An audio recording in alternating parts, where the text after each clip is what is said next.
the sum total of which, for the WGA at least, is $420 million. It's literally like Zaslav and fucking Bob Iger's salaries combined, okay?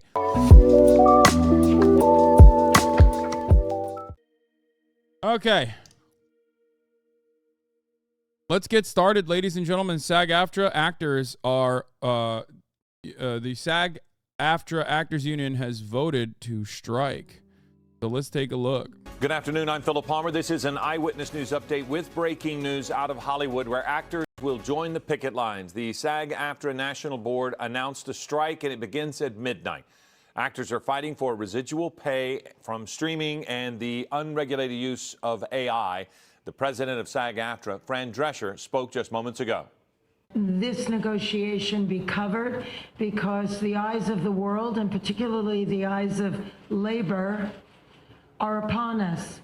What happens here is important because what's happening to us is happening across all fields of labor by means of when employers make Wall Street and greed their priority, and they forget about the essential contributors that make the machine run. We have a problem. And we are experiencing that right at this moment. This is a very seminal hour for us. I went in earnest, thinking that we would be able to avert a strike. The group representing the studios responded that it was SAG-AFTRA who walked away from negotiations, saying in part, "This is the union's choice, not ours.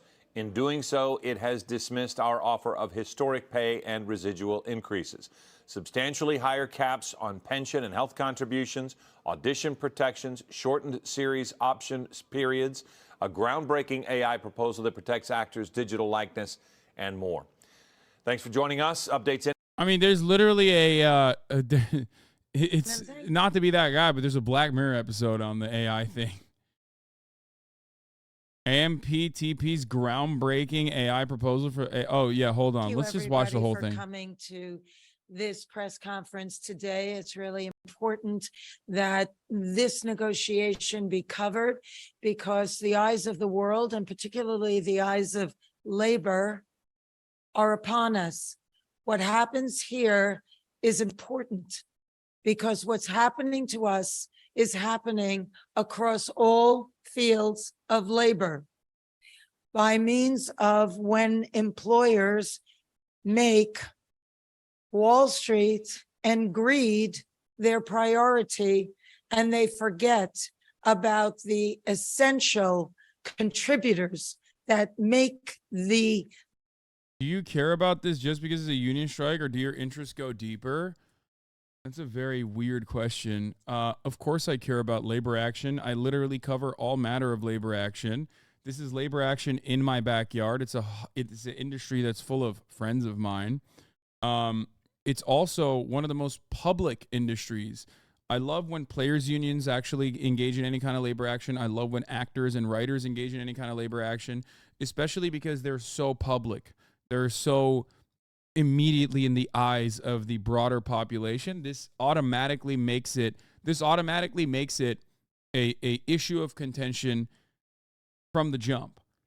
And that is really good. That's a really good opportunity to do agitated propaganda because, like, a lot of people will look to this and go, why the fuck are these famous actors striking? They make so much money. And that there is an opportunity to, like, utilize that. There's an opportunity to utilize that and weaponize it against unionization in general, which is what a lot of the media does. They're like, yeah, look at these rich fucks. Like, why are they fucking, they want more. Their demands are so ridiculous, right? But for that, because of that, there is also someone that has to be on the other side of that, combating this kind of misinformation and getting other workers to recognize that they also could benefit from more workplace negotiations. And the only method of doing that is, of course, through labor organizing. Okay? Not to be a dick, You know, but tomorrow. but the president of SAG was apparently in Paris on the eve of negotiations. Wow, dude. That's really fucked up. They should just yeah, that means the union is really fucked up and their demands are busted too. Yeah.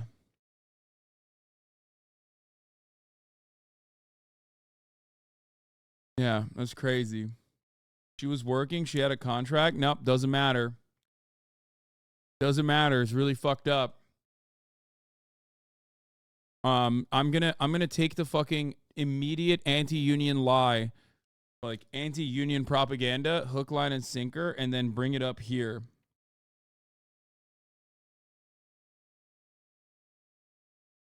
You were also in Paris, curious. Exactly. I was also fulfilling my contractual obligations. I love when people are just like, I don't get it. There's a labor action that's supposed to be happening. Why are you fulfilling the obligations of your contract prior to said labor action? Hello? That's the entire purpose of these contracts. It's that you maintain goodwill by saying, look, we will follow through all of the contracts you give us to a T until there's a moment of negotiation.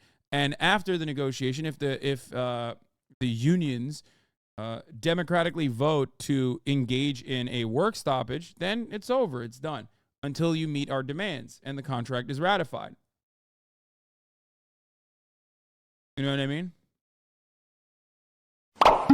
If actors negotiate their individual wage per contract, what does the union do? How does that work? Sarge is a dumb question. Unions get money from the studios across the board and also through dues and pay for healthcare and things of that nature, and also maintain minimums and maintain things such as residuals. That's actually not a bad question at all. It's actually the same exact, they work in the same exact capacity to the Writers Guild or even, to all the other guilds like IATSE, for example, that works aside on top of these other unions. This is how it works. They create standards, workplace conditions. They make sure that there is better profit sharing. They offer health care to the contracted employees. Everything that you see on a set, like from working hours, meals, breaks, all that kind of shit is negotiated by unions, because as we know, the bosses are never going to do that. They're not going to do that. They'll cut wherever they can.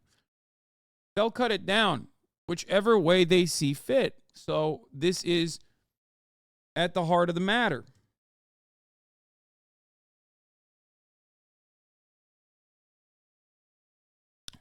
What is this? First blue check response I see is literally what you said. Now I become activist destroyer of movies.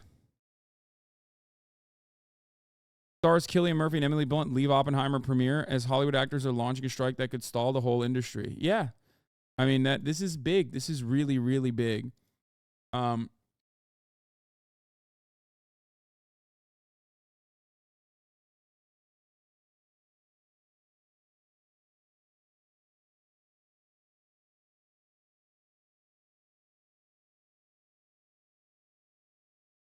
Which actors do you think are going to come out as anti-union? Likely easy answer, Chris Pratt. No actor will come out as anti-union. They won't openly. I mean, they'll say the most you'll hear is like, no, dude, they're a part of SAG-AFTRA. You're SAG-AFTRA. You're crazy. No, here's what will happen. They'll make subtle remarks. Oftentimes, older actors will make subtle remarks that are like in the middle, like Tom Hanks. He'll say something along the lines of like, unions are really powerful and really good, but honestly, we also need to make sure that we don't go too far. Something along those lines. They'll never just straight up come out and be like, this union is shit. It's fucking dog shit. Fuck the union. They won't. They're literal members of the union.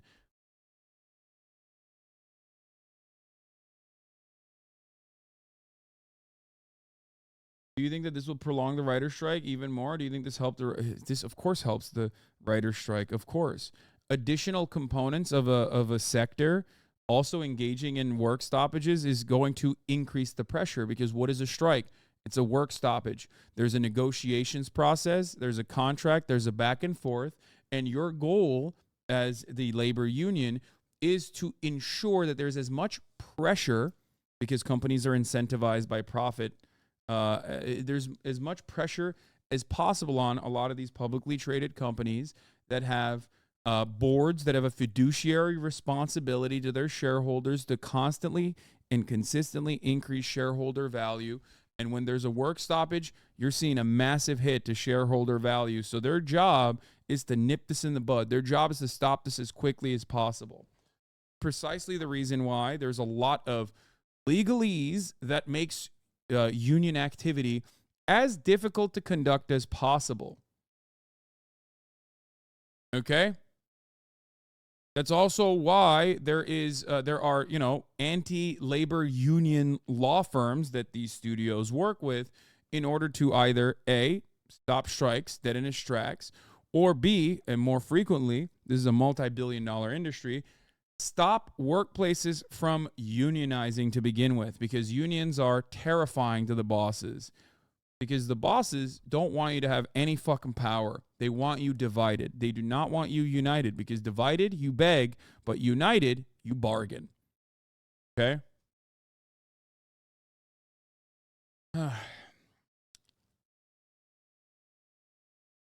I think one of the things that was truly unhinged was when the AMPTP openly stated, like some of the heads of studios openly stated, we will wait this out until some of you become homeless.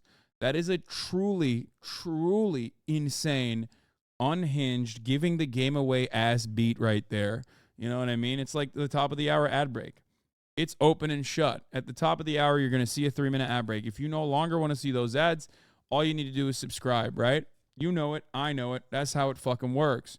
So for a boss to very open and shut, black and white, on no uncertain terms, directly tell you what they are planning to do, it's crazy. It's crazy to me, right? Well, don't fear. Like I said, you can also get gifted a sub if you're lucky, if you want to avoid the crazy 3-minute ad break at the top of the hour.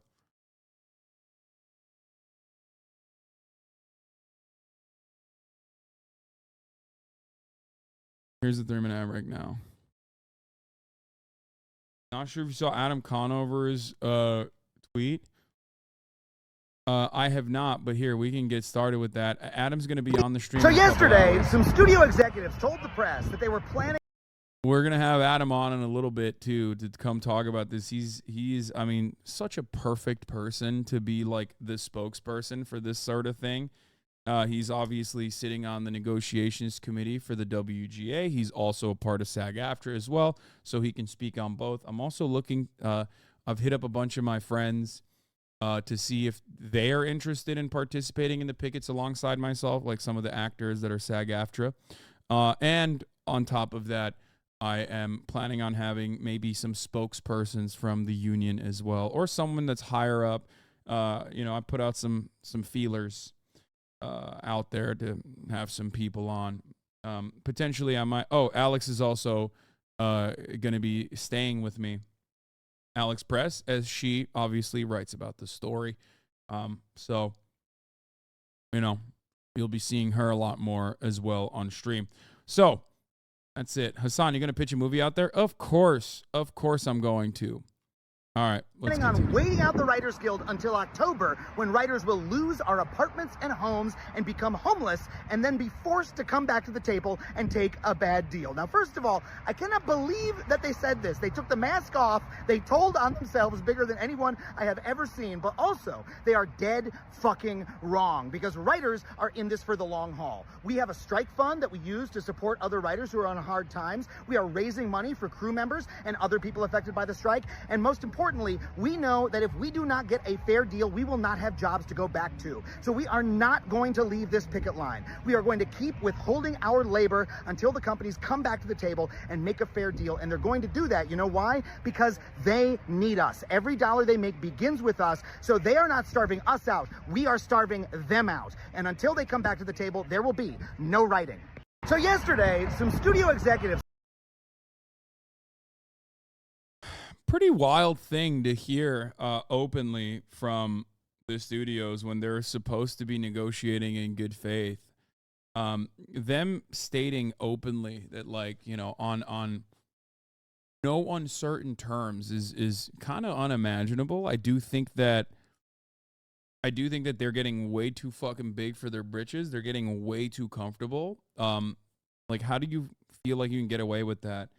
I mean, but then again, these guys, they test the market. They know what people have a taste for. They understand. Maybe they think that unions are not as positive, or at least like these types of unions are not as positively perceived by the broader population, because there's always the other side of anti-union sentiment where people go, oh, these guys are so lazy. They're so demanding. They're so spoiled. They're so entitled. How dare they? How dare they go around and demand more? They're fucking actors. They're living the high life, which, by the way, you, of course, saw. They said that about writers, too, which is additionally laughable because, you know, outside of the public-facing writers that don't make that much money, plenty of writers that are even famous don't make a lot of money at all. Whereas with actors, there's an even larger pool of actors that don't make a lot of fucking money. We're talking extras. We're talking stuntmen. We're talking all of the different aspects that are on camera on the Hollywood production side. And the reality is, even if they're making a lot of money or not, this is a demand to take back more of the value that they generate. Never forget, this is not about whether you like a particular movie or not. This is not about whether you like a particular actor or not. This is not about whether they have good politics personally or not. I always say this, unions are not about being left or right. Unions are about fairness. Fairness. When you go to work, no matter where you are, under a capitalist organization of the economy, you go to work every fucking day and you're generating value for that company. You're doing something. Even if you're just fucking sitting there and acting like you're looking at spreadsheets, ultimately the company has decided that you are a net benefit to them. Okay? That's called profits. They're extracting your surplus labor value. They're paying you wages and they're getting more in return for those wages. So when unions get together, it's not about asking for unjustifiable things, but it's usually just about demanding that out of the value that they create, not the arbitrary amount, by the way, out of the value that they create for their bosses, they want some of that back. That's it. And it's kind of funny because everybody always looks at the output. They're like, players unions.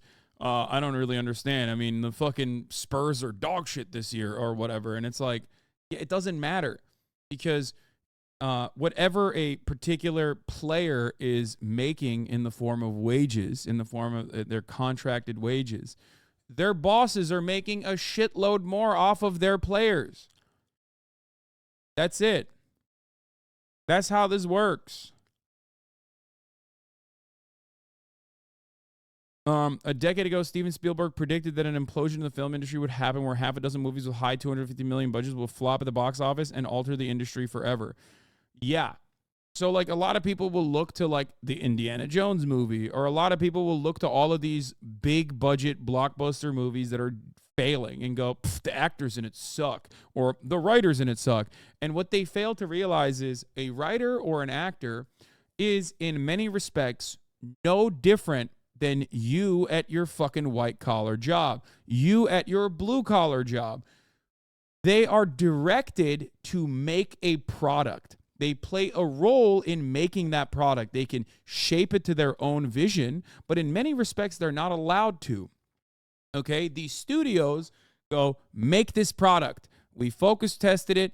We looked at like what markets are going to pick this product up and like it and consume it and enjoy it. Make this product now. And then the writers go, yes, sir, let's do it. So it has nothing to do with your own personal consumption or your understanding of whether this product is good or not. I know that this medium is very subjective, the way that you perceive it, so it's very hard not to see it in that light, but it doesn't work that way. I'll give you the greatest example.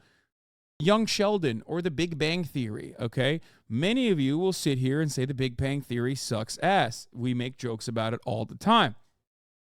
However, The Big Bang Theory is a tremendously successful television show. Do you think that it was a passion project for some of the writers? Maybe one or two. But for the most part, all of the writers that were on that show were just generating value. They probably wanted to write better shit, but they couldn't because this is what their job was.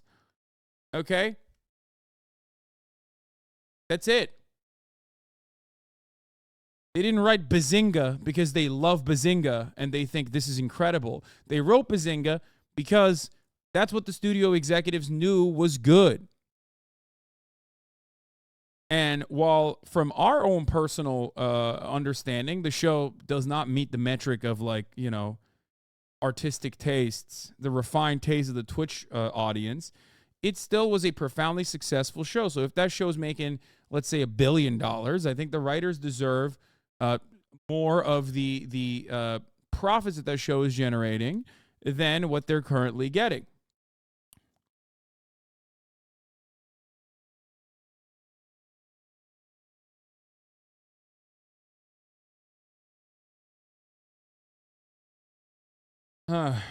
Some people have ate propaganda so hard that they believe talking about your salary or coworker is a bad thing. My coworker didn't want to discuss the top of the hour at work. That's crazy because it's not the top of the hour, and I already ran the 3-minute ad break. So you should tell your coworker to try again, sweaty. Maybe in a little bit. Fucking got him. Coming here with that weak shit.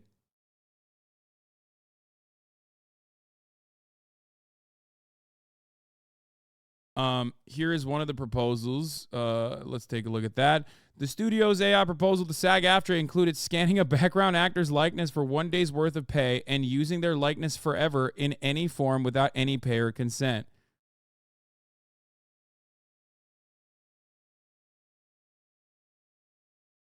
Netflix putting out Joan is Awful episode of Black Mirror and then doing this is additionally ironic. But it's just like the Barry episode.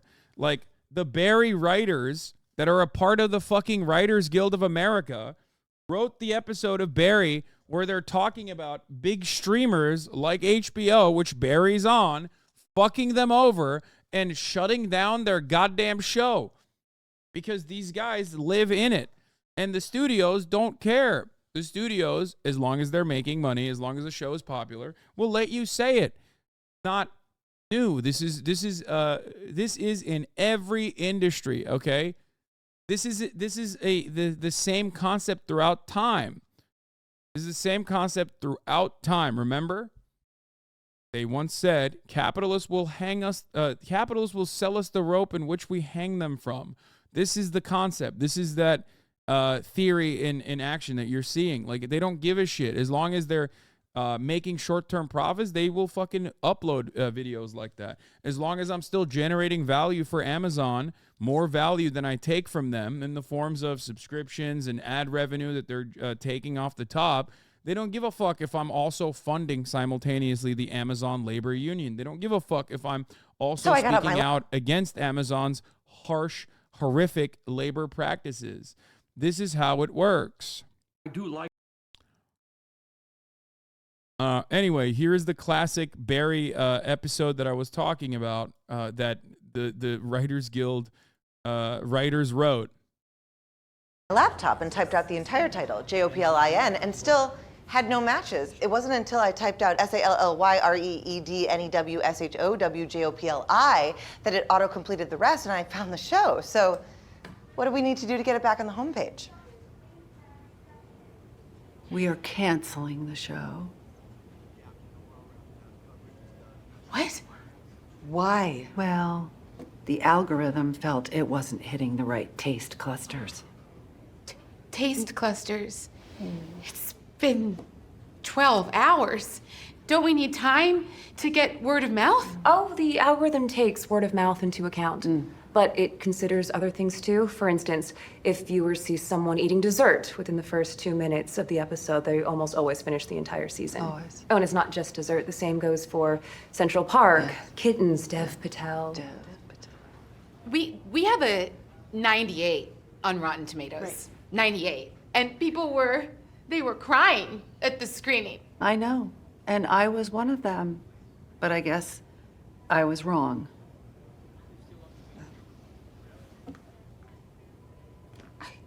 Why do you even bother? Watching cuts, giving us notes. Careful. If you're just gonna let some machine make all your decisions for you. See, I can see that you're upset. And if there was someone I could call to override the decision, I would, but I can't because I am that person. You know, does that track for you? You know, maybe if Pam hadn't stolen your thunder. Pam has a 27%. But the right verticals are watching. Taste clusters exploding. Yeah, you know, I've been doing this for 30 years. And if there's anything I've learned, it's nobody knows anything except the algorithm. Fuck the algorithm! And you know, as you were saying that, I thought,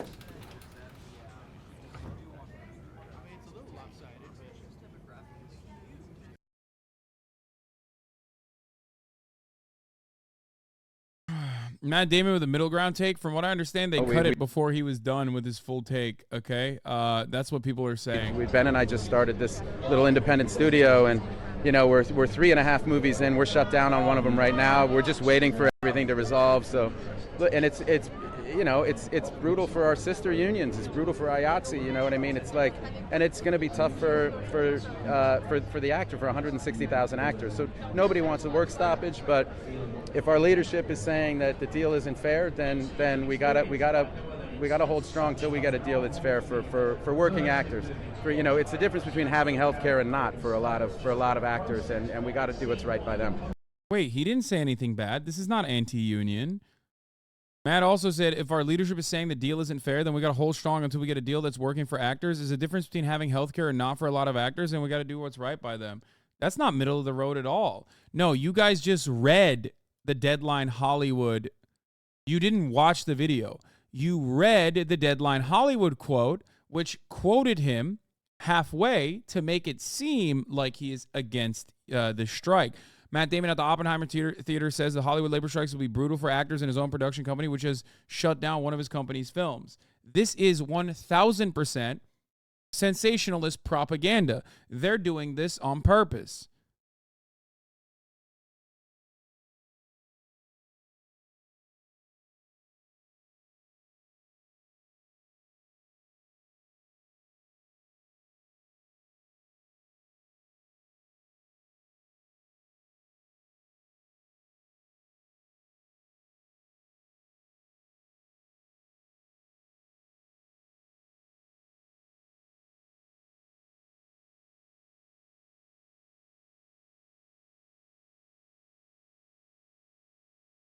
I'm glad that they didn't cut the clip, though.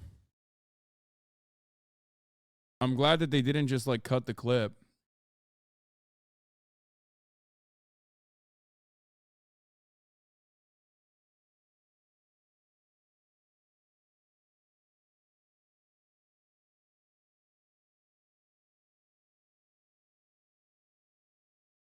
The leadership recognizes that it's the difference between having healthcare and not.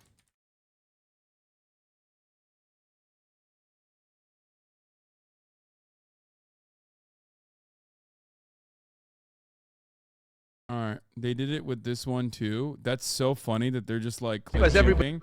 Kenneth Branagh on the Hollywood labor strikes. I hope as everyone does it, that it resolves itself quickly. It's truly amazing how Deadline takes every actor's very pro-work stoppage sentiment quote and trims it to sound anti-work stoppage. It's like when they make it look like Homer Simpson said, sweet, sweet can, only in real life over and over again. But it does, that it resolves itself quickly, but it's such a critical time in our industry, the implications of what's happening with that agreement. That's so funny that the media is not working alongside labor unions. This is why I love strikes in industries that are highly visible. Okay? This is why I love it personally, because it's a wonderful opportunity for a lot of people to see the true nature of labor press coverage for the most part, with obvious exceptions, and the true nature of how capital owners work against the workers. Because Matt Damon is fucking insanely famous. Everyone wants to hear what Matt Damon has to say. People are going to be paying a lot more attention to fucking Matt Damon than they do to the UPS strikes that are about to happen, right? That's been ongoing for a moment now. I've covered the Teamsters contract negotiations, okay?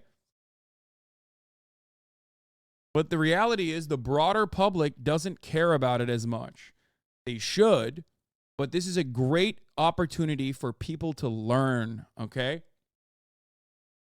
Go way beyond the membership of SAG-AFTRA. It's an existential moment in our industry, and I think it's not a surprise that it's a difficult thing to thrash out. I do think everybody's trying to get a fair deal, but I'm in solidarity with SAG. I've been a member for over 33 years. I think they're doing the best they can, and I think it's the way to go. Yes, we listen. We know everything's affected. I hope it's going to be something that motivates people. Guys, it's Oppenheimer. It's going to have some Christopher Nolan-ass audio at the fucking red carpet even, okay? What do you expect? What do you expect? Christopher Nolan is deaf, okay? He's deaf. Make no mistake. He is a person who can't hear, okay? That's why his movies are cut the way that they are. Do not expect to hear dialogue when you watch Oppenheimer. Expect your eardrums to be blown out like a motherfucking atomic bomb test by the end of the movie. And, develop a better understanding of how Christopher Nolan goes through his day.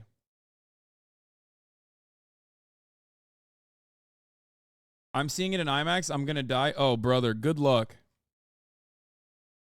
Yeah, a lot of people act like going to see The Sound of Freedom is a chore. Meanwhile, the real chore is going to the movie theater and watching a Christopher Nolan movie without having all of your senses assaulted, okay? That's the real fucking chore. It's a significantly larger chore. Leaving a Christopher Nolan movie unscathed is a larger chore than watching Sound of Freedom in a fucking movie theater with no AC on, okay? Great. At IMAX, they actually set off a nuke in the theater. It's crazy. Libbed up ear take. Yeah. Christopher Nolan, Oppenheimer, favorite seats in the movie theater are way up front. Oh my God, he's such a fucking psycho, dude. He's such a freak. I'm telling you, he wants everyone. He's like the deaf community doesn't like cochlear implants.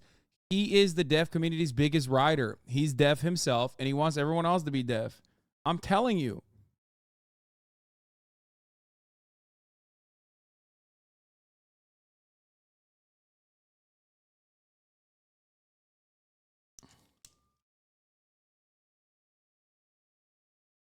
I saw Interstellar in IMAX a decade ago. Dude, I watched Dunkirk. Okay? I'm not even kidding. I think I have PTSD now. Okay? I feel unsafe when fireworks explode. I didn't even serve in war. I just watched Dunkirk in the movie theaters.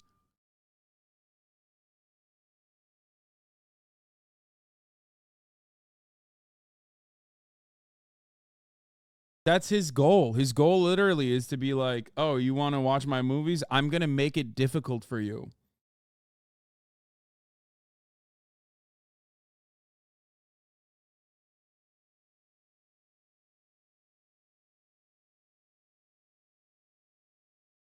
We have concluded your PTSD and hearing damage are not service related. Yeah. God forbid a veteran watch the Christopher Nolan flick. They're not getting their fucking 100% eligibility.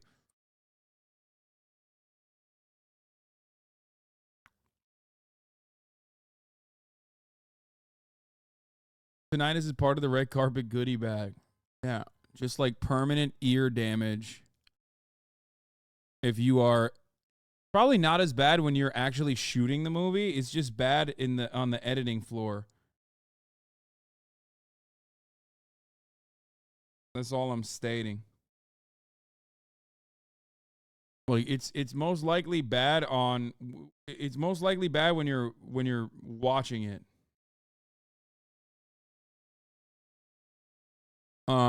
Okay. Here's Bob Iger, who makes $27 million a year, complaining that writers and actors aren't realistic in their demands, refuse to answer what's unrealistic, and admits a strike will be devastating. Yes, that's how strikes work. That's why they're effective. Speaking of content, we're in the midst of a writer's strike, and very likely it would seem to have a actors' strike. How is that going to impact things, and what are your expectations there? Well, I think it's very disturbing to me. We've talked about disruptive forces on this business and all the challenges that we're facing and the recovery from COVID, which is ongoing. It's not completely back. This is the worst time in the world to add to that disruption. I understand any labor organization's desire to work on the behalf of its members to get the most compensation, to be compensated fairly based on the value that they deliver. We managed as an industry to negotiate a very good deal with the Directors Guild that reflects the value that the directors contribute to this great business. We wanted to do the same thing with the writers, and we'd like to do the same thing with the actors. There's a level of expectation that they have that is just not realistic.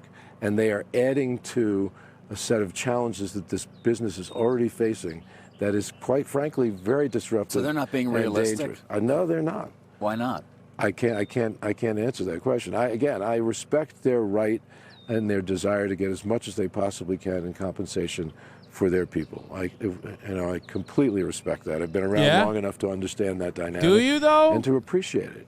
But That's awesome. Oh, no, totally. I do. But also, I am literally the main guy. Like, single-handedly, because this is how corporations work, unlike how labor unions work, because labor unions are democratic. Labor union leaders are voted for that position. Labor union contracts that they negotiate for are ratified through the democratic process. Bob Iger and capitalist corporations don't work in that same regard. He quite literally tomorrow could be like, fuck this shit. We're done. We're done with the strike. We're capitulating. We're caving to your demands. They're very reasonable. And we're just going to go and offer you all of your demands, which literally the sum total of which, for the WGA at least, is $420 million. It's literally like Zaslav and fucking Bob Iger's salaries combined, okay? It's a blip. It's an accounting error for these fucking multi-billion-dollar studios. And yet they still are like, nope, not going to do it. So understand that they're pumping and dumping a shitload more into whatever dumbass project that's never going to get launched. They're losing and forgetting more money. They're hiding more money in accounting errors, famously Hollywood accounting, so they can get tax breaks than giving $400+ million to the Writers Guild. $400 million back in the value that the revenue that they are generating, for the record. So Bob Iger could literally stop all this tomorrow. Oh, yeah, for the record, where is he saying this? Oh, it's Sun Valley Billionaires Camp, of course. That's right. More than 40 CEOs and investors and industry leaders have began arriving at Sun Valley, Idaho on July 11th. This is famously where I believe Amazon or Jeff Bezos decided to purchase the Washington Post. This is where all the billionaires get together. They love this. They love this kickoff. They love going to fucking Sun Valley. Sun Valley has the opportunity to do the funniest thing in the world if they could. 40 attendees are there. We'll talk about who's there right now, what the fuck they're doing in a second. But, different from the Bohemian Grove. Yes, the Bohemian Grove is like a boys club for politicians and celebrities to like do gay shit without women around them, okay? That's very different. It's a place that the Bohemian Grove was a place for them to explore their sexualities. This is a place where they're wheeling and deal making, but not like Davos. You know what I mean?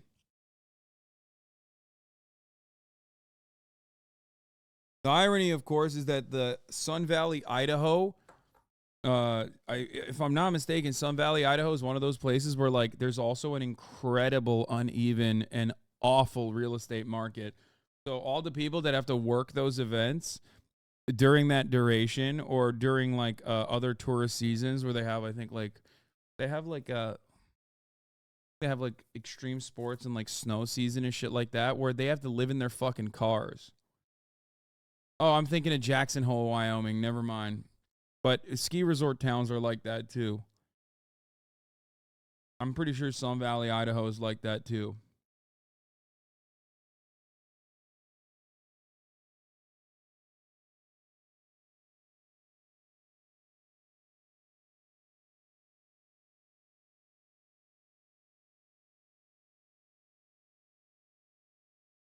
Sun Valley is a ski resort town, yes. Yep.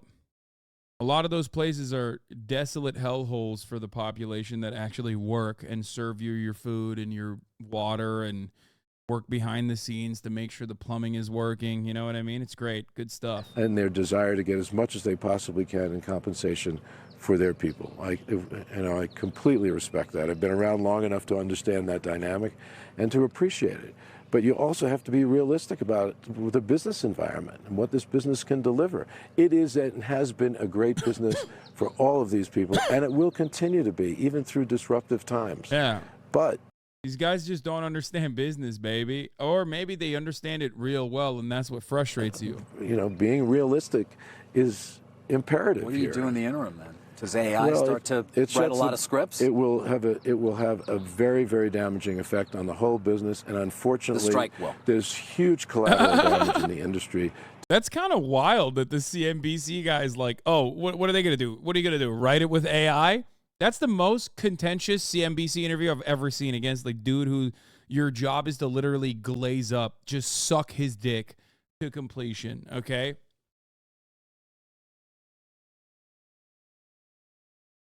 To people who are, who are support. It's like, yeah, the strikes are bad for the industry. It's like, oh yeah, well, you could make strikes not ever happen. Here's a fun fact. Engage in the bargaining period in good faith, like actually, as the law dictates you do, and offer whatever the fuck the unions are asking for, because it's not like the unions are asking for more than you can offer. The unions are only capable of asking whatever the fuck they are generating in the form of revenue, in the form of surplus labor value, in the form of profits. Services. I could go on and on. It will affect the economy of, different regions even, because of just the sheer size of the business. It's a shame. It is really a shame. Maybe you could take $17 million a year in the extra tank and pay the people who think up and write, illustrate, create product that brings them so much money. $25 million of his 27 is stock. So you want to give non-Disney writers Disney stock as a payment instead of cash? Dude, that's crazy. Dude, there's no other way to do this. First of all, the reason why his payment is in stock is because there are tax benefits to it. You're such a fucking idiot. But of course, what am I expecting from a guy? Wait, is this like ETH? Does that mean he's like a crypto guy? I don't know. He's a guy who fucking bought stupid ass Twitter Blue. God, I hate how fucking stupid people are. I find myself intensely disliking. Oh, by the way, Culture Crave is actually pretty good with this kind of stuff, surprisingly. I didn't know it was like that, but they're always like pretty pro-labor. Anyway, that's a different thing. I find myself getting more and more upset.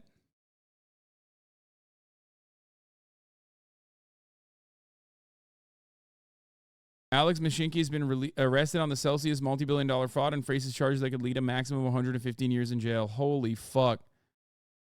Look at that. Look at that. God damn. Machine All right, let's watch run. this. We have a problem. And we are experiencing that right at this moment. This is a very seminal hour for us. I went in earnest, thinking that we would be able to avert a strike. The gravity of this move is not lost on me or our negotiating committee or our board members who have voted unanimously to proceed with a strike. It's a very serious thing that impacts thousands, if not millions of people all across this country and around the world. Not only members of this union, but people who work in other industries that service the people that work in this industry. And so it came with great sadness that we came to this crossroads, but we had no choice.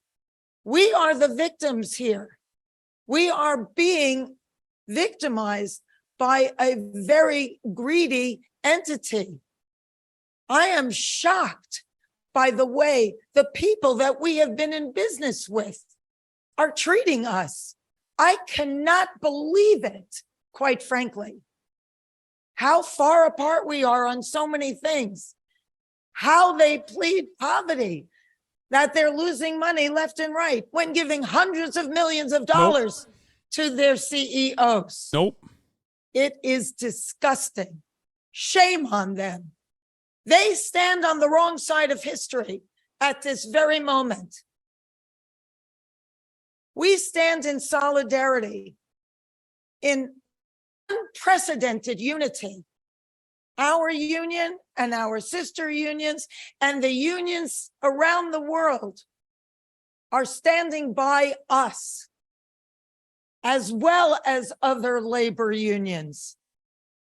Because at some point, the jig is up. You cannot keep being dwindled and marginalized and disrespected and dishonored. The entire business model has been changed by streaming, digital, AI. This is a moment of history that is a moment of truth.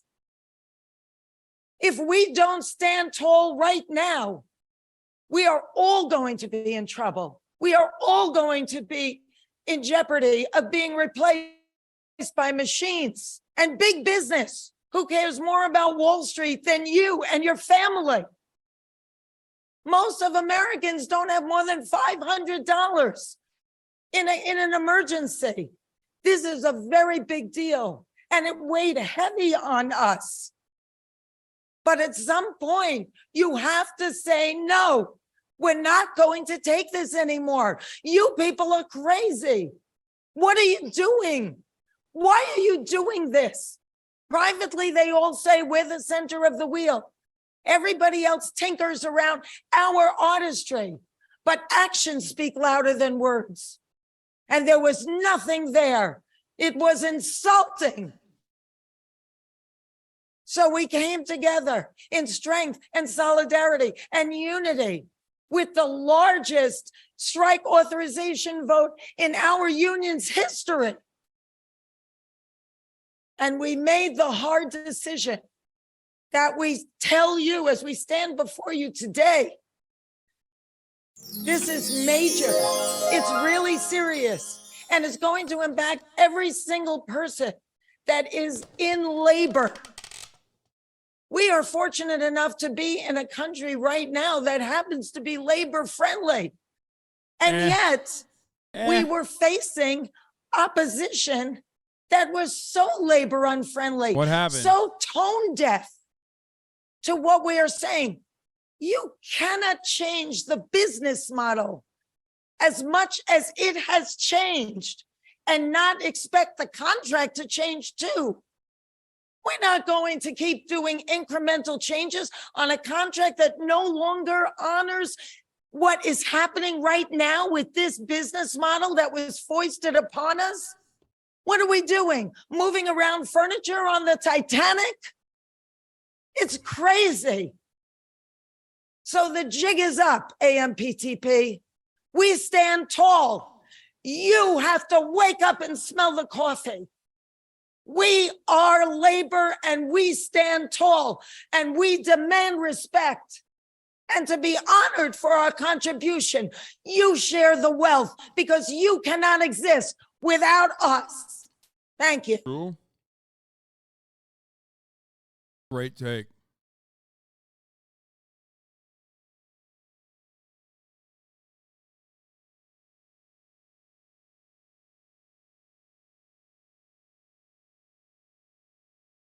I don't care about the noise. I opened the sweet green salad packaging, and that's probably what the noise was. Anyway. No, it wasn't. Oh, it's probably... Wait, hold on. Was it this?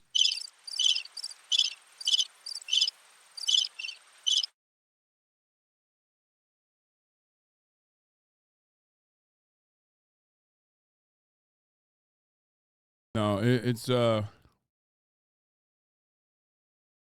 so it was probably this.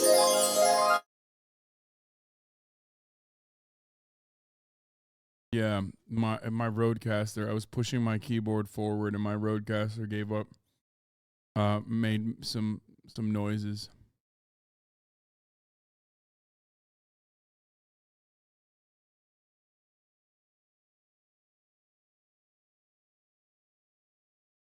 Why do you use Twitter anymore? It must be doing wonders for your mental health. It's a troglodyte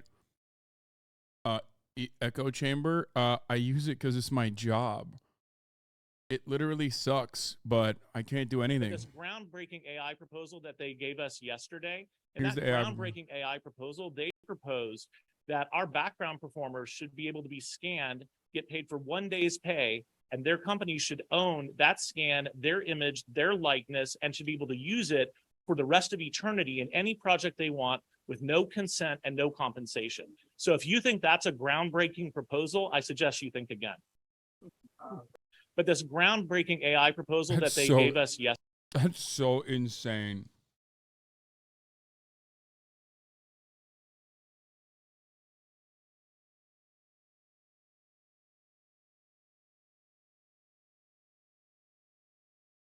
Why do you think that a multi-billion-dollar platform gives you a platform to spread your message as contrary to their interests? I know you're asking that in a snarky, contentious manner, but I literally talked about it earlier. It's because I make them money, stupid. It's because they take a percentage of every fucking subscription that it comes my way. It's because I run ads. It's because I have a contract with them. It's because they make money. That's how it works. And also, they have such a stranglehold on the way labor is perceived in this country because capital owners have won that battle for the longest fucking time that it doesn't even matter to them that there is a guy who's out there who's like, I mean, somewhat popular who is doing this kind of commentary.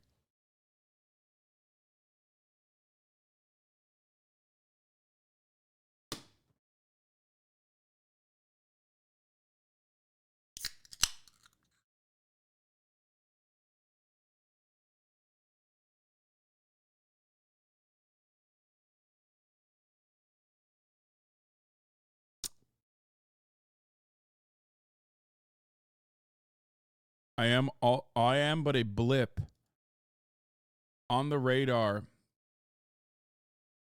Maybe not even that. I'm nothing.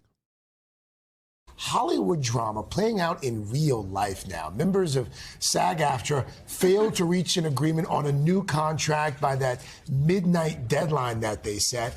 That means they could go on strike as early as today. Yeah, overnight, the Actors Union released a statement saying the Alliance of Motion Picture and Television Producers, quote, remain unwilling to offer a fair deal. Now, while the association representing the studio says it is deeply disappointed, adding this is the union's choice, not ours. So this could have far-reaching implications. So here to break down everything we need to know is NBC News entertainment contributor Chris Witherspoon. Chris, good morning to you. Good morning. All right, so let's dig in here. We now know the two sides couldn't reach an agreement, So what happens now? What are the immediate effects? Immediate effects if the strike is voted on a little later today, if it goes through? Yes, if it goes through, there'll be an immediate halt to all production. Yeah. So all the films being made right now will be halted.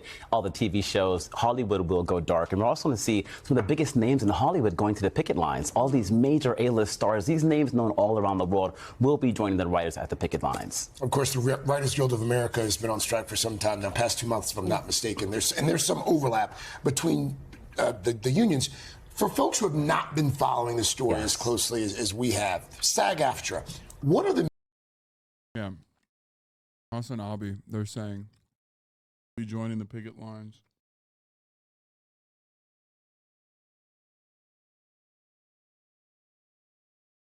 major issues that they're fighting for? Yeah, so a few things. Higher wages per season for streaming, and then also better benefits for the actors and also the writers, but increased streaming residuals, which is very different when you're doing it for Netflix or Hulu. Then also protection from AI. We talked about this last month on the show Harrison Ford. They actually used AI for the new Indiana Jones film for the first half hour of the movie. Then also self-tape audition regulations. What are those? A lot of actors are tired of self-taping. They used to go to casting directors or casting agencies. That's all stopped lately. So they want to have regulations around self-taping. Really interesting about the residuals, too, because you think of a season now, it's much shorter than it used to be, and so you're getting paid less. So that makes sense. Let's talk about viewers, Chris. What does this mean eventually for the shows and movies that we're all accustomed to seeing, the new ones coming out? So we've seen so much great content, almost too much content to keep up with. But we will now probably see like a famine of content. Lesser shows, lesser films coming to Netflix, to Hulu, to all the streamers. And then also we'll probably see more reality, like Love is Blind, The Ultimatum, all those shows that did really well for some of the Netflix of the world. Yeah, they'll need writers. The reality shows, reality competitions, more of those for sure. And what about the Emmy Awards? Nominations were just announced yesterday. Succession, Ted Lasso. So many shows. Would this impact, I think it's the 75th ceremony. Yeah, they're scheduled for September 18th, but they'll probably likely have to cancel those and push them back a few months.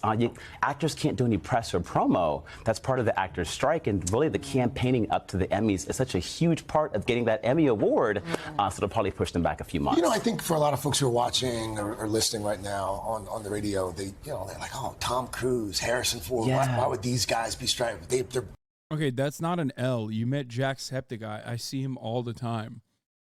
To be fair, I've hung out with Simu as well. They make so much money. But the reality is, most actors are not making millions of dollars. Exactly. And most writers aren't making millions of dollars. A lot of the streamers right now are making billions of dollars, and these actors and the writers, they're not getting their fair cut. Network TV, they were able to get a lot more. It was clearly defined how the shows were doing. The ratings and those residuals were so much better. Right now, they are not good for the actors or the writers. We'll have to see what happens if the vote goes through. Thank you, Chris, as always. And we should mention NBC Universal's parent company, Comcast, is part of the alliance. I think another thing that we will see for these big streamers is probably a lot of Korean and Japanese art as well. I already see like a big wave of Korean cinema and Korean TV shows on Netflix anyway. They pay for it. They make like Western productions out there as well. Someone who I know was on, what is it, Exo Kitty, I think. It's like a Western-made K-drama.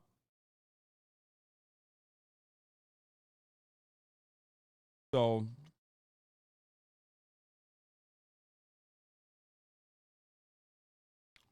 you'll see more of that.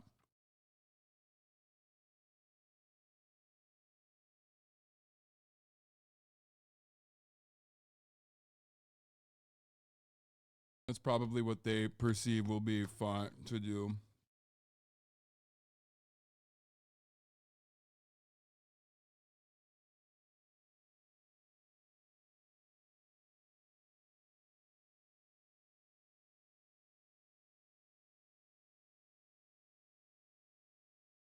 Of motion picture and television producers, and some members of the news division are members of the SAG-AFTRA union.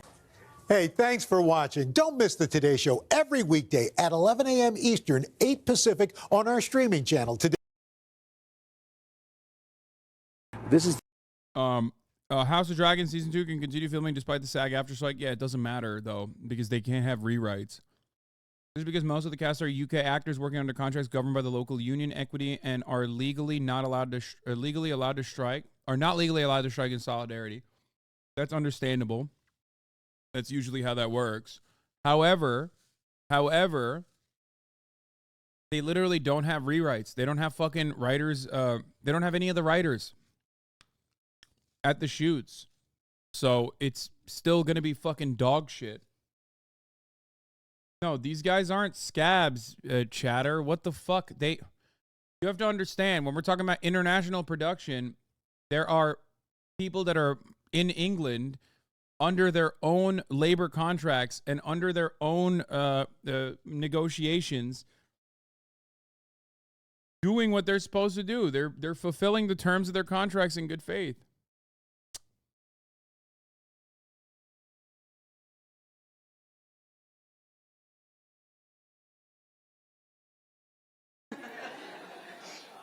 Right here, Jeremy. So you guys said at the start of talks that you guys were not going to be beholden to any terms that any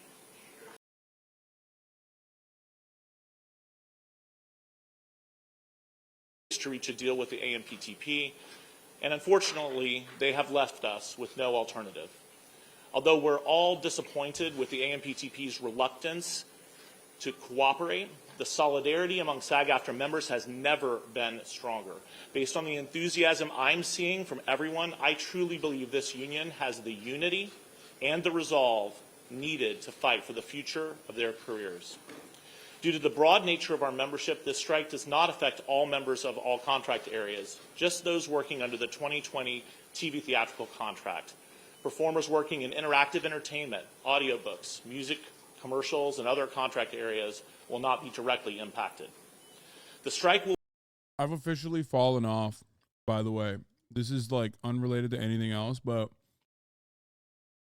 I think platform-wide views are down, but it's official.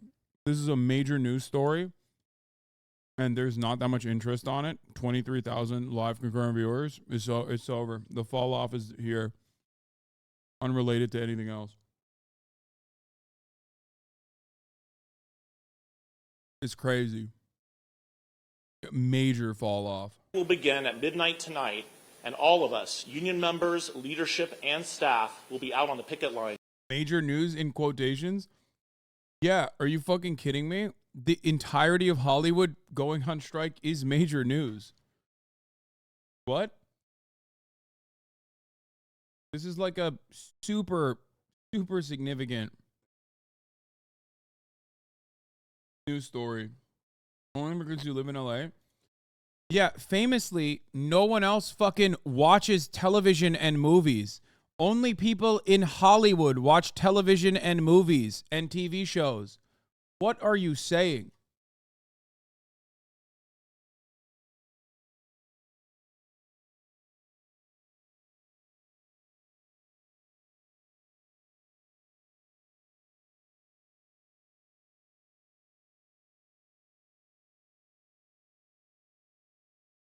You've become unrelatable? Oh no. Wait, what do you mean?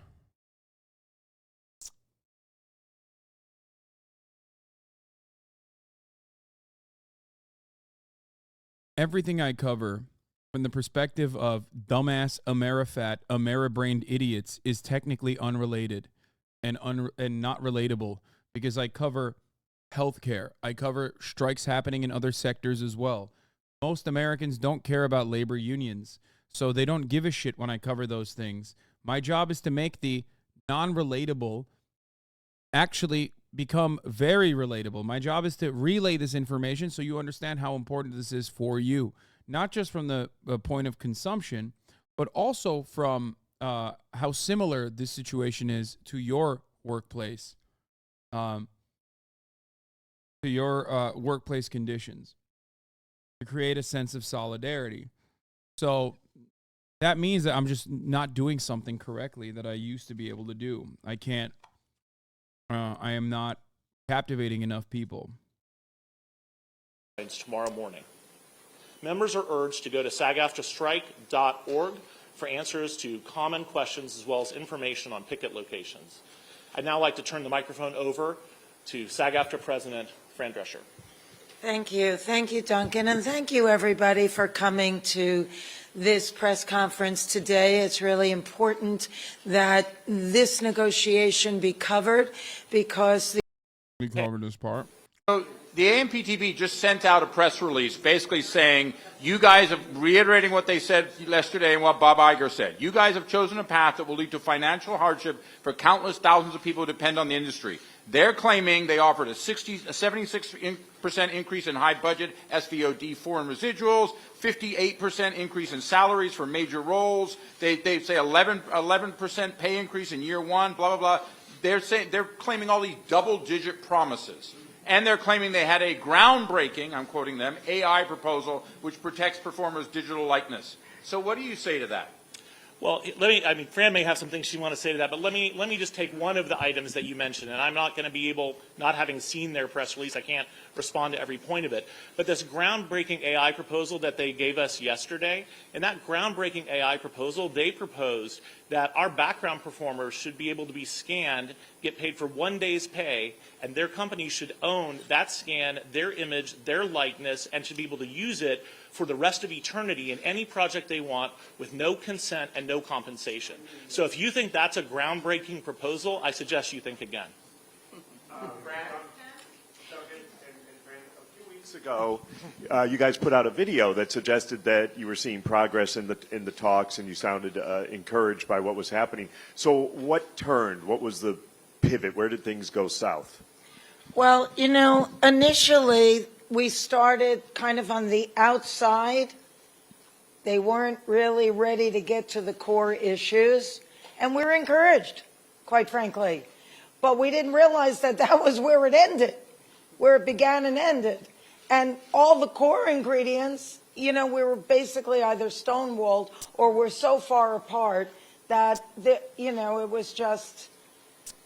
And in earnest, we gave them an extension of 12 days, which they absolutely wasted, making us feel like we've been duped, like maybe it was just to let studios promote their summer movies another 12 days. They stayed locked behind closed doors. They continued to cancel our meetings with them.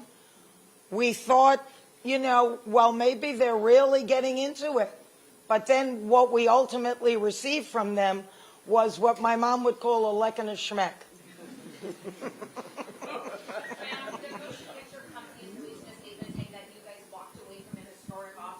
Was this in fact historic? Can you repeat that again? Yeah, the motion picture companies released a statement saying that the union walked away from a historic offer, that you guys left the negotiating table. Was this in fact historic? What was historic about it is that we were really so marginalized, so dishonored, and so disrespected that it was really egregious and disgusting. So that's what was historic, that at a moment when streaming and AI and digital is so prevalent in the industry, it has disemboweled the industry that we once knew. When I did The Nanny, and everybody was part of the gravy train. Now it's a walled-in vacuum. And not only is it unfair to everybody up and down the ladder, but the entity that employs us, it's really un-American. And it's unconscionable. What are you doing? We're not curing cancer here. It's a collective art form.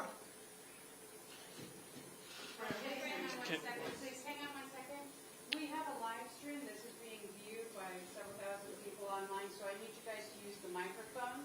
We're going to go back to me recognizing you, and you will go to a microphone either here or here. Damn, there's 7 candies. Well, you talk a little bit about how now. long you expect this to go on. Are we talking about weeks? Now. Are we talking about months? And what would it take to get back to the table? That's up to them. We're open to talking to them tonight. But, you know, it's up to... All of this is because of their behavior. It's up to them if they're willing to talk in a normal way that honors what we do. Yeah, they can't talk right now. They're at fucking Sun Valley.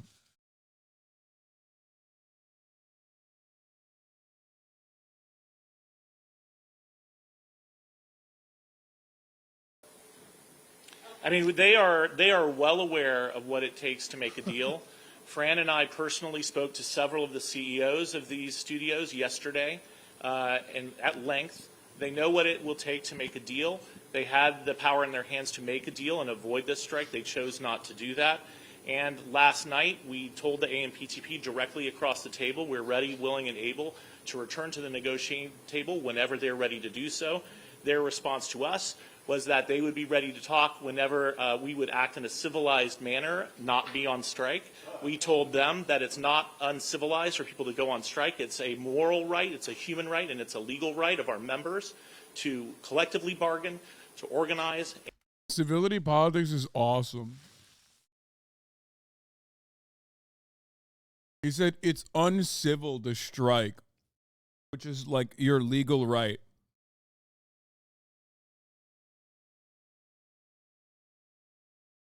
Yeah, behave. Come on, be civil. It's uncivil to see the 3-minute ad break at the top of the hour. Be civil. Subscribe for $5 or for free with a Twitch Prime by connecting your Amazon Prime account to your Twitch account, where you get 1 free Prime subscription a month. That's how this works. You know? You can also get gifted a sub. Was Fused, thank you for the 5 gifted subs, allowing 5 people to no longer see the ads at the top of the hour. Here's the 3-minute ad break now.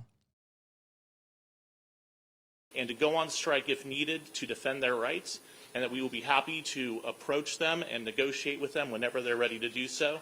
We were then later informed that it would probably be a while. So we will be here doing what we need to do to defend our members and to ensure we get a fair contract, and we encourage them to come back to the table because we're ready to talk whenever they are. All right, right here, please. It's obvious that AMPTP is working coordinated effort with all the studios. Are you planning to do the same with the other entertainment unions? We've been in constant contact with our sister unions. You know, the other unions in this industry have been incredibly supportive. We have been incredibly supportive of them. I'm sure it hasn't gone unnoticed that thousands of SAG-AFTRA members have been walking the WGA picket line since the beginning of May. But, you know, over the past years, we've been working together closely. The relationships between the industry, entertainment industry unions have never been tighter, have never been closer, and we absolutely are standing in solidarity with them, and they are standing in solidarity with us. All right, we're going to go to Abby with people. Use the mics, please. Hi, a lot of us are wondering how this is going to affect promotion of past work, not current movies to be promoted by actors, but things like participating in a panel at 90s Con, or if they are being recognized for their entire body of work. Can you clarify a little bit about the terms? Sure. We will be issuing a strike notice and order to our members today that lay out exactly what members are prohibited from doing as part of this strike and what they can do. We've also communicated directly with members, agents, lawyers, and publicists so that they have this information as well. In general terms, any kind of promotion of any project that was made under the TV theatrical agreements, either current or past, will not be allowed, whether that's at a con, at a festival, at a panel, on social media, at a premiere, in any form. Members who have other types of activities going on, like autograph signings or things that are not related to specific companies or projects that are produced under these agreements, they'll be able to continue doing that. But we encourage all members who have any doubt about the boundaries there to reach out to the union, read the guidance that we'll give them, and we can answer. Guys, no more sock on.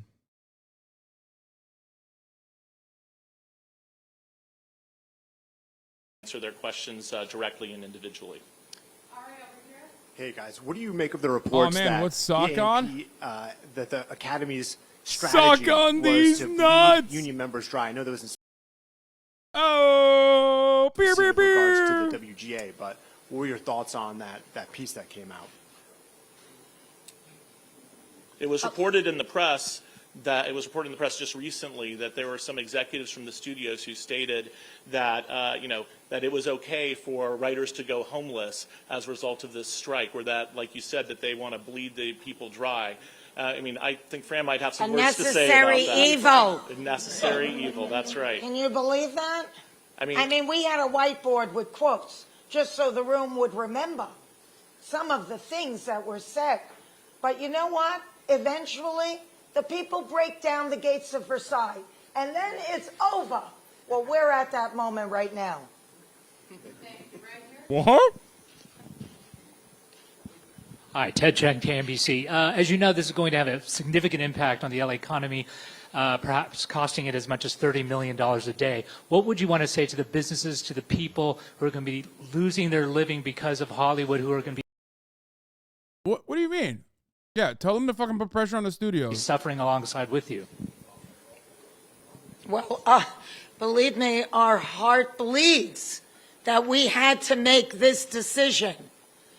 But we can't not get what these members deserve because it's only going to get worse. This is where we drew the line in the sand, and it's a terrible thing to have to do, but we were forced into it.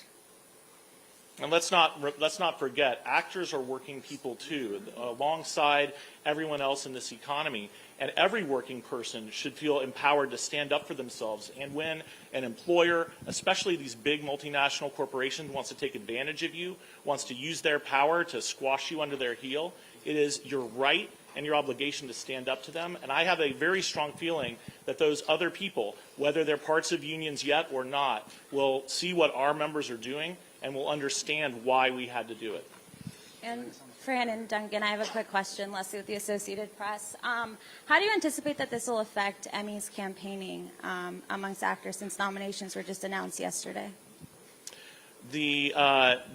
Our strike rules will not allow any form of promotion for television series, streaming series that have been produced under these contracts. My expectation is that it will bring any actor participation in Emmy campaigning to a close. Hi. Goddamn. Charlie Trepany with USA Today. You mentioned Chat, some of the issues. You say fuck the Emmys, and it's like, it's not a big deal for you. This is a big deal for the studios, okay? Not only just for prestige, but also a big deal for, like, additional contracts that come down the line. Like, it's a huge deal. Makes a lot of money for this industry, you know?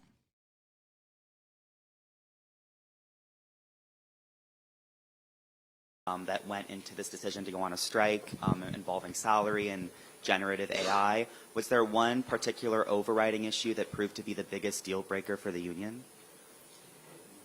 I think there are several really important issues. Fran and I talked to the CEOs about those issues yesterday, and we've mentioned a couple of them. AI, of course, is really important.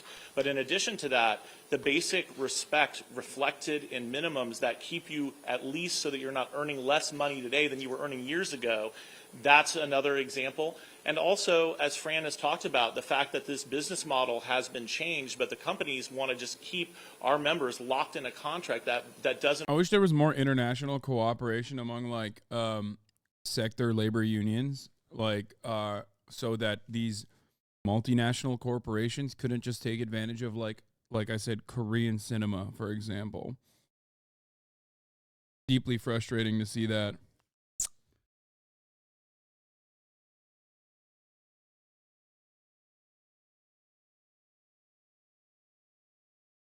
Doesn't reflect that change. We have a proposal regarding the sharing of revenue from streaming services that has been... UPS is going on strike too. What do you think of that, Hassan? Lol W. I mean, I've covered it quite a bit. And, you know, if UPS is stupid enough not to...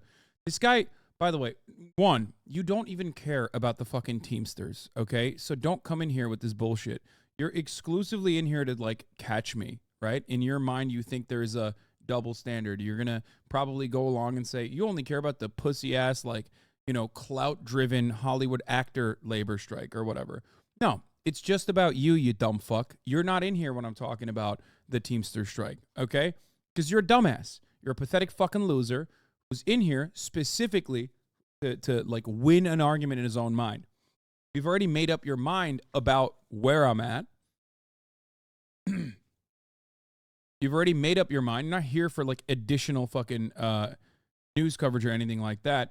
You're just simply here just to catch me on an own, okay? You're like, oh man, I owned you. I got you. Well, guess what? You're the one who doesn't actually come in here, okay?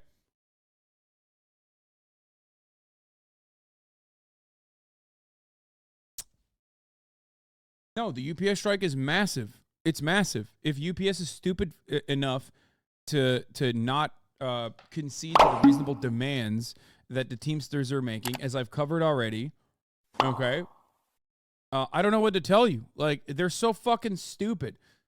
Like, think about it this way. So, some of the demands that the Teamsters wanted for UPS is, for example, AC units in the cars, chat.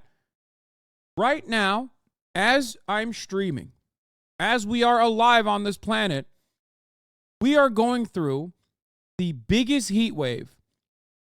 Every single day is record-breaking heat on the history of the planet.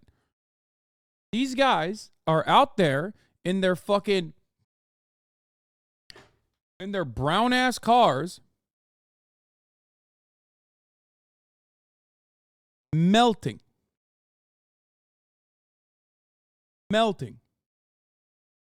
The fact that they do not have AC in all the cars is insane.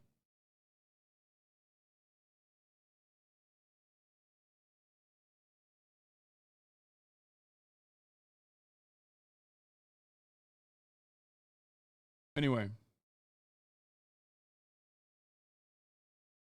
let's continue with this. On the table since day one of negotiations, the companies have refused to engage on that proposal and give it any meaningful discussion, much less agree to it. And we discussed that issue with the CEOs yesterday as well. Duncan, in the name of the Spanish language broadcasters that we are here at this press conference, I would like to ask you in Spanish, ¿qué provocó el rompimiento de estas negociaciones y de qué manera han sido tratados por los representantes de los productores y los estudios cinematográficos? Pues pienso que el problema en estas negociaciones es la realidad que los representantes de los productores no tienen respeto por los actores y actrices que están trabajando bajo sus contratos y quienes trabajo es lo que hace posible esta industria. Y todos de nuestros miembros, los miembros de habla inglesa y de habla hispana, son completamente unidos en luchar por sus derechos contra estos empleadores y todos nosotros vamos a hacer lo que es necesario a asegurar que nuestros miembros de habla hispana y de habla inglesa que están trabajando bajo estos contratos tienen contratos con respeto y con salarios justos y términos apropiados. También la niñera says no más. Doubt and so much at stake. I just say that I have zero doubt that these companies could have agreed to every single item in our proposal package without a problem whatsoever in their bottom line. They could do that. They choose not to do that. We told the CEOs yesterday, and we've told the AMPTP across the table as it relates to our streaming revenue share proposal, that we would be flexible on the terms of that. The issue is that there has to be a change in the structure. It's like what Fran said. We can't continue working off of a contract that was designed for a different business model. Despite that indication of flexibility, unwillingness to move in our direction or even substantively discuss the proposals.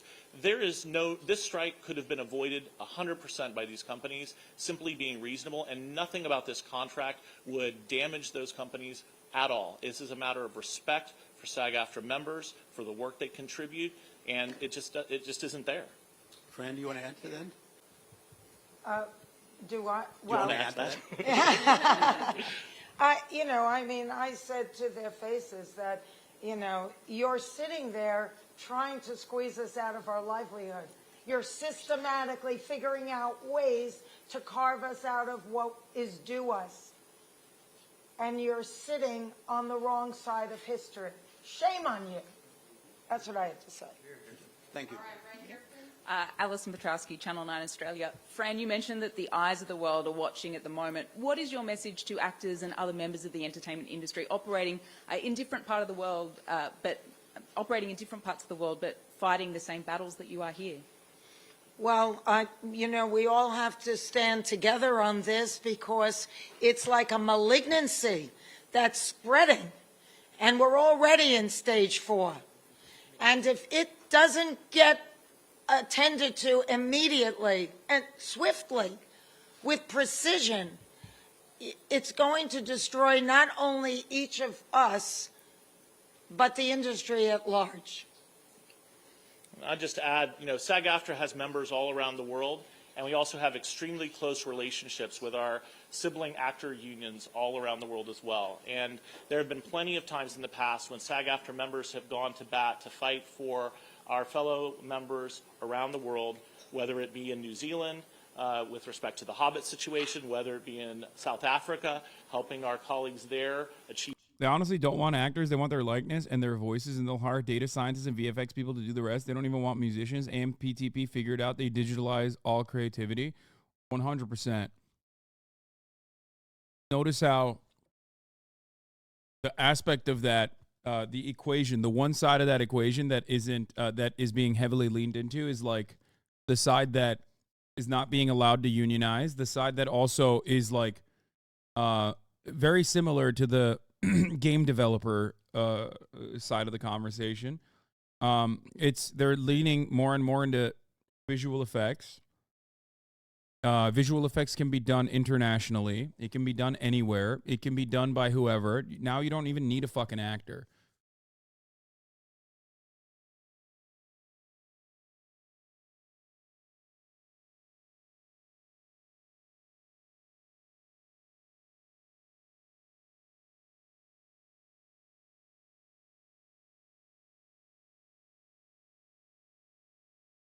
$30 Rock is... By the way, this is a show that literally got fucked by the lack of interest in contract negotiations by studios during the last writer strike, if I'm not mistaken. Heroes. He predicted MILF Island, so I mean, in my opinion, that was probably a harder prediction than this one, because like, this is directly related to their existence. They know how the fucking studios operate, And that's the end of that video, or at least the relevant part of it. Copyright protections in their domestic law that they didn't have before. We've stood by, and we do stand by them, and we know that they stand by us. We've spoken to them, and we know that we have solidarity from actors all around the world because they know this is a just fight. This is the same fight that they have. We're all in it together, and we are going to win it.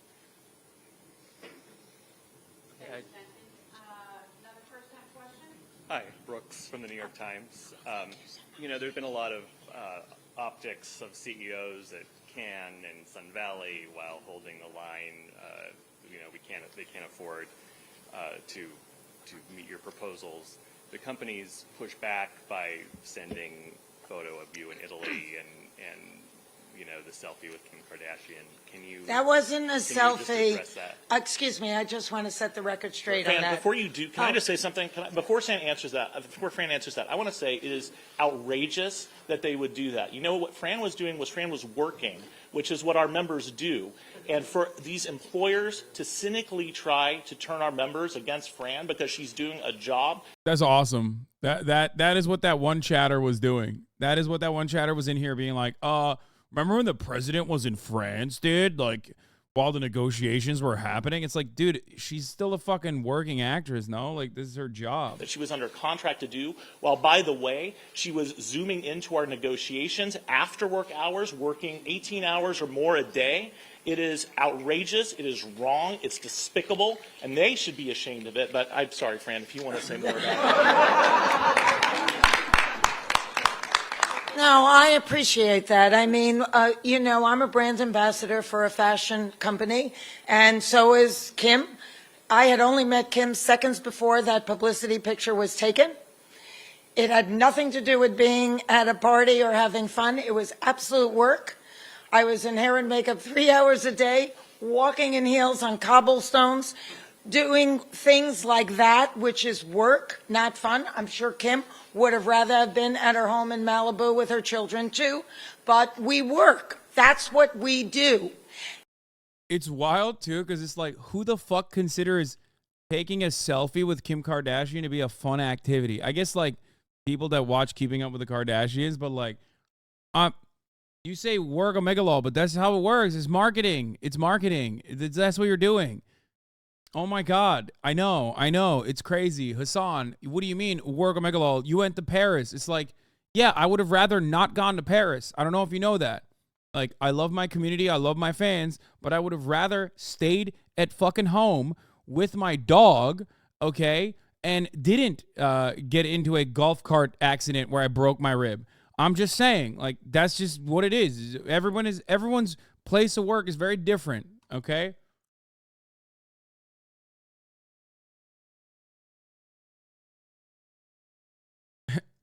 Fans. Yeah, you're right. Everyone that came to my meet and greet were my enemies. That's why it sold out in the first 3 seconds of it being released, even though I didn't even promote it, because they're my enemies.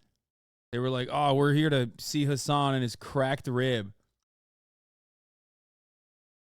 And at 10:30 at night, I would leave the event, I would go to my hotel room, and I'd call into the Zoom. And when I couldn't get through to them because I was on a plane, I was texting with him constantly throughout the plane ride. I worked around the clock in 3 different time zones because my parents live in Florida, though I keep asking them to move here. And I managed their well-being as well.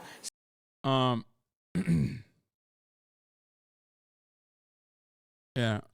You have to pay for the meet and greet? No, but you have to pay for TwitchCon.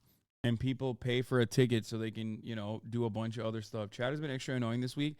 No, it's because, like I said, I have fallen off, and I think, like, my haters smell blood in the water, and they get excited to kick me while I'm, while they can be more visible in the chat.